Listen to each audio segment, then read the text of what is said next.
اسی لیے اب دیکھیں بیٹھے ہیں تو جو ہے وہ جملہ ایک روایت سنتے جائیے. علل الشرائع کے اندر آغا شیخ صدوق علیہ الرحمہ نے اس روایت کو نقل فرمایا. ابو بصیر راوی ہے, مولا کے پاس آیا, کہنے لگا مولا میں دیکھتا ہوں آپ کے چاہنے والے ہیں, بڑی مصیبت میں زندگی گزارتے ہیں, بڑی قسم پرسی میں ان کی زندگی گزرتی ہے, بیماریوں میں مبتلا رہتے ہیں, قرضوں میں ڈوبے رہتے ہیں, پریشان رہتے ہیں, اور کبھی ظالم کے ظلم سے دوچار ہوتے ہیں, کبھی حکمران انہیں ہڑپ لیتے ہیں, قید و بند کی صحبتیں انہیں جھیلنی پڑتی ہیں. کہا مولا آپ کے ادھر دشمن ہیں, آپ کے منکر ہیں, اچھا کھاتے ہیں, اچھا پیتے ہیں, زندگی عیش و عشرت سے گزر رہی ہے, بالکل عیش ٹھاٹ کے ساتھ زندگی گزار رہے ہیں, اور پتہ بھی نہیں چلتا, صبح دیکھو تو پتہ چلا شام میں ہنستے کھیلتے چلے گئے, اللہ کو پیارے ہو گئے. یہاں آپ کا چاہنے والا دیکھتا ہوں بیماری میں, سخت سے سخت تکلیف میں, مشکلات میں گھر کر جو ہے وہ اذیت اور کرب میں مبتلا رہ کر اللہ کے پاس جاتا ہے. مطلب سمجھ نہیں آئی, سوالات ہیں کہ نہیں ہیں, مطلب سمجھ نہیں آئی, جبکہ ہونا تو یہ چاہیے تھا, عیش و عشرت ملنی چاہیے تھی چاہنے والے کو, لیکن یہ آپ کا دشمن ہے, زندگی کی آسائشوں میں ہے, ذہنی سکون ہے, یہ آپ کی ولایت کو بھی مانتا ہے, بیچارہ ذہنی طور پہ گھر میں لڑائی جھگڑے قرضوں میں ڈوبا ہے, پریشانیوں میں مبتلا ہے, فلاں مراد پوری نہیں ہو رہی, فلاں ٹینشن ہے, یہ ہے وہ ہے. یہ وہ آپ کے معاشرتی مسائل ہیں جو روایات میں جن کا حل ہے, اور تسکین دل کے لیے آل محمد نے ہر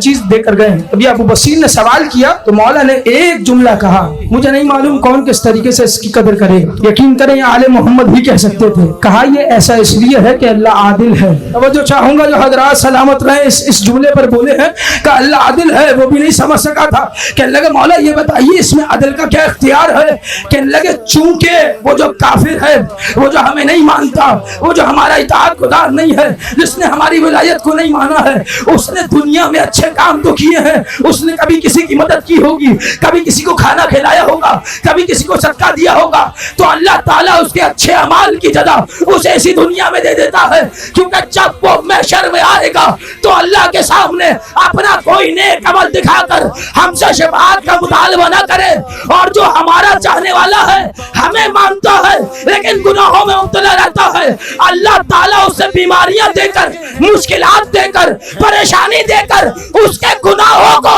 اسی دنیا میں دھو دیتا ہے. جانتے ہو ابو بصیر کیوں؟ کہ مولا کس لیے؟ کہ اس لیے کہ جب وہ اللہ سے ملاقات کرے تو بالکل پاک و پاکیزہ ہو جائے. بالکل میں ازل سے علی کا صحابی